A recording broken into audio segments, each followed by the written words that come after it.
Good morning everyone, this is Varsha Pathare. Welcome to Raghuvansh convent school. आज आपका मैंने 6th चैप्टर तो करा दिया है, ठीक है। 6th चैप्टर था सूखी डाली। इसका PDF लेना रह गया है तो मैं दे दूँगी आपको।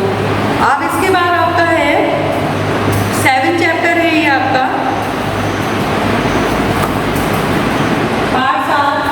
7th चैप्टर है आपका वह देश कौन सा है, ठीक है। चैप्टर क्या है, वह देश कौन सा है। इसके जो कवि हैं, ये कविता है क्योंकि, तो इसके कवि हैं, कवि का नाम है उनके राम नरेश त्रिपाठी, ठीक है। इनके कवि कौन है, राम नरेश त्रिपाठी। देखिए, सबसे पहले अपन इनका कवि का जो परिचय है वो पढ़ेंगे। राम नरेश त्रिपाठी।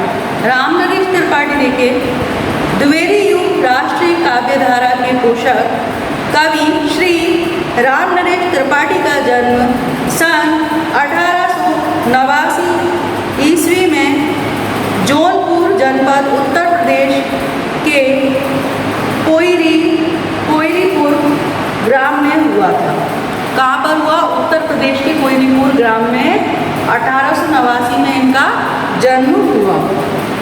इनकी प्रारंभिक शिक्षा घर पर ही हुई तथा इन्होंने हिंदी, बांग्ला तथा अंग्रेजी भाषा का भी अध्ययन किया। इन्होंने हिंदी भाषा, बांग्ला भाषा का भी अध्ययन किया। इन्होंने लगभग 20,000 किलोमीटर की पदयात्रा कर अनेक ग्राम गीतों का संकलन किया एवं उनको अपनी काव्य शैली में प्रस्तुत किया। बाल साहित्य के सृजन में भी इनका महत्वपूर्ण योगदान है। जो बालकों के लिए जो कविताएं और कहानी लिखी जाती हैं, उनके लिए भी इनका विशेष योगदान रहा है। सन 1962 में इनका निधन हुआ। कब हो गया इनका निधन, 1962 में इनका निधन हो गया, ठीक है। यहाँ तक आ गया समझ में। नेक्स्ट पैराग्राफ में देखिए, त्रिपाठी जी मननशील, विद्वान तथा परिश्रमी थे। काव्य, कहानी, नाटक, निबंध, आलोचना तथा लोक साहित्य आदि विषयों पर इनका पूर्ण अधिकार था। इनकी प्रमुख रचनाएं हैं पथिक, मिलन, स्वप्न, खंडकाव्य, मनसी, स्फुट कविता संग्रह, कविता कुमुदी, ग्राम्य गीत, गोस्वामी तुलसीदास और उनकी कविता आलोचना। इनकी रचनाओं में नवीन आदर्श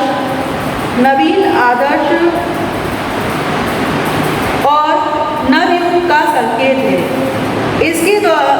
इनके द्वारा रचित पथिक और मिलन नामक खंड काव्य अत्यंत लोकप्रिय है। मतलब ये एक आलोचक होते हैं ना, काव्य की जो आलोचना करते हैं, उसमें क्या क्या त्रुटियां हैं, क्या है, तो उनको बताने वाला। तो गोस्वामी तुलसीदास के जितने भी काव्य थे, उनकी आलोचना करने में भी इनकी विशेष भूमिका रही है, ठीक है। और देखिए आगे, इनकी रचनाओं में राष्ट्र प्रेम, प्रगति चित्रण और मानव सेवा की उत्कृष्ट भावनाएं प्रभावी ढंग से चित्रित हुई हैं। राष्ट्र प्रेम की भावना भी इनकी काव्यों में हमें स्पष्ट दिखाई पड़ती है।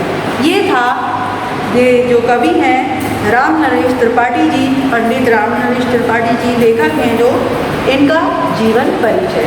और जीवन परिचय 10th क्लास में आता ही है, ऐसा नहीं है कि नहीं आता, हमेशा उनकी जीवनी के विषय में पूछा जाता है। जीवन का परिचय रहता है, जन्म कब हुआ, मृत्यु कब हुई, उनकी कविताएं कौन सी शैली की थी, कौन सी भाषा की थी। इसीलिए आपको क्या है, उनके काव्य कौन से थे, तो आपको ये सब चीज़ें मालूम होना चाहिए। इसीलिए मैं आपको जो चैप्टर के आगे जीवन परिचय रहता है, उसको मैं अच्छे से समझाती हूँ और बताती हूँ। तो आप भी उसको पढ़ लीजिए एक बार, तो और अच्छे से आपको आ जाएगा। ठीक है,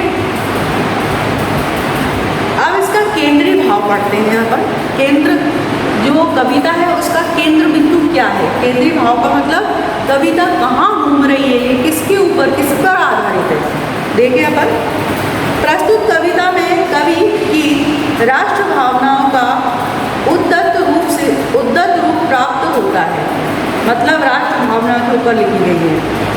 देश की गरिमा और वैभव का प्रभावशाली वर्णन इस कविता में है। उत्तर में हिमालय इसका मुकुट है, तो दक्षिण में समुद्र इसके चरणों को धो रहा है। इनकी नदियाँ, इनके कंदमूल, फल, अनाज, मैदान, पहाड़ सभी आकर्षक हैं। यह देश संपूर्ण संसार को अपने आचरण से शिक्षा देने वाला विश्व गुरु रहा है। विश्व गुरु रहा है, भारत को विश्व गुरु कहा जाता है ना। यह विभिन्न आदर्शों की प्रतिष्ठा का देश है। श्री राम की पितृभक्ति, त्याग भावना तथा लक्ष्मण और भरत की भ्रातृत्व ने उच्चादर्शों की, मतलब भाई का जो प्रेम, भ्रातृत्व माने भाई का जो प्रेम, और पितृभक्ति जो राम क्या थे, पितृ की भक्ति, पिता के भक्त थे और पिता के आदेश के लिए उन्होंने अपना राज्यपाट सब त्याग दिया था, जंगलों में भटकने लगे थे। और उनके साथ जो भरत और उनके भाई थे भ्राता लक्ष्मण, तो लक्ष्मण उनके साथ चले गए और भरत ने भी राजपाट को त्याग दिया और उनकी कुटिया बना के उन्हीं के समान रहने लगे। तो वो क्या थे, भ्रातृत्व, उनका क्या था, भ्रातृत्व, भाई के प्रति प्रेम। तो इस प्रकार के उच्च आदर्शों की प्रस्तुति की है हमारे देश में। देश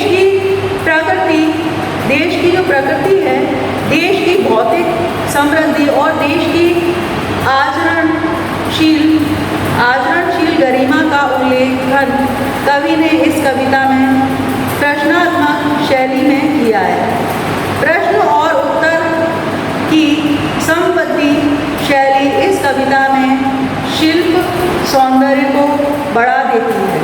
मतलब एक प्रश्न है फिर उसका उत्तर दिया है, इस प्रकार से इस कविता को लेखक ने लिखा है। तो ये आपका कवि परिचय और पाठ का परिचय हो गया है इस चैप्टर का। अब आपका चैप्टर शुरू करेंगे, अर्थ करेंगे एक एक पंक्तियों का, तो वो नेक्स्ट वीडियो में अपन कंप्लीट करेंगे। आज के लिए इतना ही। Okay, thanks for watching video. Stay home, stay safe.